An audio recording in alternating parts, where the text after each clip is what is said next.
Hey guys, welcome back to Clownfish TV. This is Kneon. Geeky Sparkles is sitting this video out. We're going to talk about Steve Buscemi getting punched in New York City. He is not the first celebrity to get hit in New York City. I know Rick Moranis got hit, and I know there were a few others that got hit. And apparently there were people going around punching women, randomly punching women in New York. Why would anyone want to move to New York now? No offense to those of you who are living in New York, but like this isn't really a very good advertisement for tourism or to relocate to New York. I remember when I was a kid, I used to see all kinds of commercials. You know, I love New York. I love New York. Yeah, I don't think I would want to move there. But to be fair, I lived a stone's throw from San Francisco when I was a kid, and I would never move to San Francisco either. So this is kind of the state of our cities, right? So we're going to talk about that. We're going to talk about his attacker. And yeah, who hit Steve Buscemi? The guy was a firefighter, first responder. He's really good with kids. I guess he dressed up as, somebody said he dressed up as the Hey There Fellow Kids guy from 30 Rock to hand out candy. I mean, he seems like he's a genuinely good guy.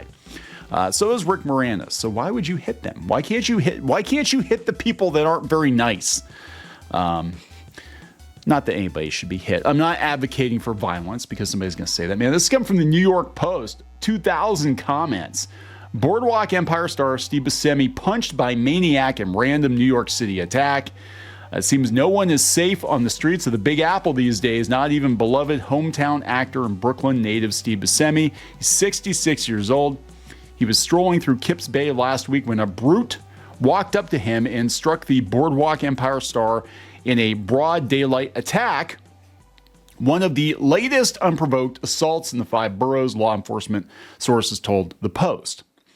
The actor suffered swelling to his face and left eye and was taken to Bellevue Hospital for treatment. Meanwhile, his deranged assailant, this is the New York Post, guys, his deranged assailant took off and is still on the lam, police sources say. This is the guy. Steve Buscemi was assaulted in Midtown Manhattan, another victim of a random act of violence in the city. Buscemi's publicist said he's okay and appreciates everyone's well wishes, though incredibly sad for everyone that this has happened to him while also walking the streets of New York. I remember for a short time, New York had turned it around. It was relatively safe adjacent. Can we say that? It was safe adjacent in the late 90s, early 2000s, and then yeah.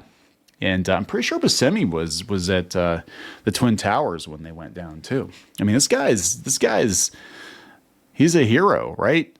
And you're going to hit him. But welcome to modern day. Welcome to modern day New York. I saw he's with a woman, and then through the corner of the window, I saw him trip and fall backwards. A worker in the area who witnessed part of the assault told the Post. He right away got up and ran in the opposite direction. I didn't see who hit him. It worries me for when we close because we close at 11 and it can get scary around that time. The NYPD released surveillance photos of the alleged attacker, a bearded man wearing a baseball cap, a blue t-shirt, and black sweatpants. He's a gray beard too. Like, isn't this guy old enough to know better? Or is that the problem? The actor, a former, FDNY firefighter, has a movie career that spans 4 decades, including Fargo and Reservoir Dogs. Yeah, he is a legend. He's in Boardwalk Empire now. March 31st, actor Michael Stuhbarg, who played gangster Arnold Rothstein on the show, was out for a run the Upper East Side when he got struck in the back of the neck. A 27-year-old deranged vagrant attacked him. And of course, Rick Moranis got attacked a couple of years ago too. And lots of women are getting punched in New York. Who the hell would move to New York now? I'm sorry. But again, I know we got a lot of people from New York who listen to us. I wanted to move to New York. I actually wanted to move to New York when I was in my early 20s. I had it all planned out. I was trying to get in the comics, and New York was the place to be. And I had a couple of meetings with DC Comics, Marvel Comics, and I was like, yeah, I'll move to New York. If I can't get in as an artist or writer, I'll break in as like an editor or something. I had editorial experience at that point. I had actually worked at newspapers, and I was a managing editor like in my early 20s. believe it or not, because all I did was work. So I was like, well, I'll break in as an editor or something, and I'll kind of work my way into the creative side of it. And I've never made the move. I took a look at the rentals. I took a look at the cost of rent in New York in the 90s, late 90s, early 2000s, and we're talking like $3,000 a month back then. I'm like, there's no way in hell I can afford this. I can't afford to move to New York. And I don't like roommates. I've never had roommates. True story. I've never actually had a roommate ever because to me, it just seems incredibly annoying. And I don't trust people. So yeah, other than my wife, I've never had a roommate. But that's just me. Anyway, yeah, Steve Buscemi punched in the face while just going for a walk in New York, coming from CNN. This is the guy. Now, there's been some movement on this since yesterday.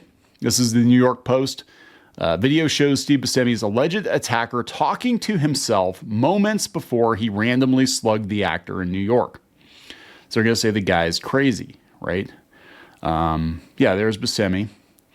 The man suspected of sucker punching Steve Buscemi in Kips Bay last week appeared to be talking to himself while walking down the street moments before the random attack, according to new video footage.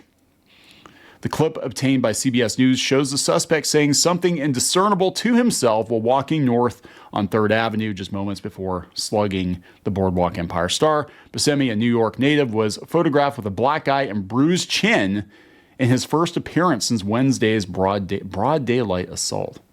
Look what they did to Steve Buscemi. Look at that. Damn. 66 years old. Rick Moranis was like damn near 70, wasn't he, when he got hit a couple of years ago? The deranged man walked up to the actor and promptly punched him in the face in an unprovoked attack. The guy just came up to him and punched him in the side of the head for no reason, said a worker at a nearby building who saw it play out. Buscemi didn't see anything. He went straight to the ground. The guy kept going. Buscemi got right back up with the expression like, what just happened? Yeah, I'd be like that too. I'd be like, what the hell? I'd be like, what the hell happened? And looked toward the guy who'd hit him. The guy shouted something back at him and kept going. He said, Kips Bay is full of people like this, and it's just getting worse.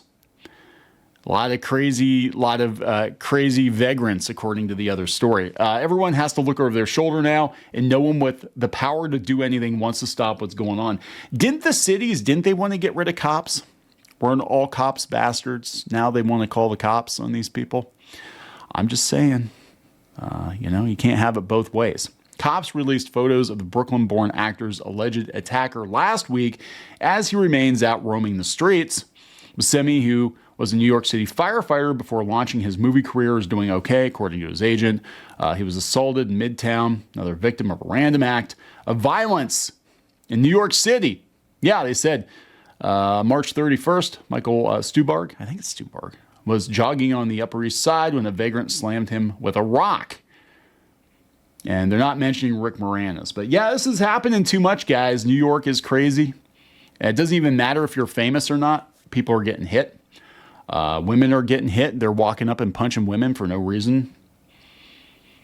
This person said it won't stop as long as that useless governor keeps bragging in office and won't fire him. The city will get worse. Make a lot of the empty buildings mental hospitals. They're talking about how all the empty buildings are going to the illegal migrants. So that's a whole discussion. Yeah, this is crazy, guys. It's sad. It's really sad. During and after the pandemic, especially, the cities have gone to hell. I can't. Even Pittsburgh. Like, they're talking Pittsburgh. The police, I guess, aren't going to take phone calls after 5 p.m. Like, they're going to have bankers' hours. And already a bunch of businesses are talking about moving out. Because they're like, yeah, it's great that most crime takes place between the hours of 9 a.m. and 5 p.m. So, yeah, fantastic. No, most crime takes place after hours, at night, overnight. And the police aren't going to answer calls. From my understanding, and a lot of businesses are like, yeah, we're just going to move out. We're moving out of Pittsburgh. And Pittsburgh's tame compared to what's going on in New York and going on in San Francisco. It's just so sad. Cities have always been more dangerous, obviously, than living in rural areas. But just because of the number of people and the increase in, I guess, the mental illness, but like, it's insane. It's just insane to me. I could never tell somebody in good conscience to move to a city, at least not current year. I think it's going to get a lot worse, especially in the fall, for various reasons. We have a lot of people that are terminally online, terminally mentally ill, and taking it out on anybody they can. You know, it doesn't matter. Again, it doesn't matter if you're a celebrity or not. I mean, hell, it doesn't matter even if you're in a city. People are getting punched at conventions. They're getting punched. They're getting hit. They're getting shot. I mean, it's insane. It's a mad world. Don't leave your house. No. Leave your house. I think more of us need to leave our houses and get out and touch grass, as they like to say. Maybe there won't be as much mental issues going on. People are spending too much time online and getting angry about shit. And it's just sad. I'm going to wrap it up. Please subscribe. We'll talk later.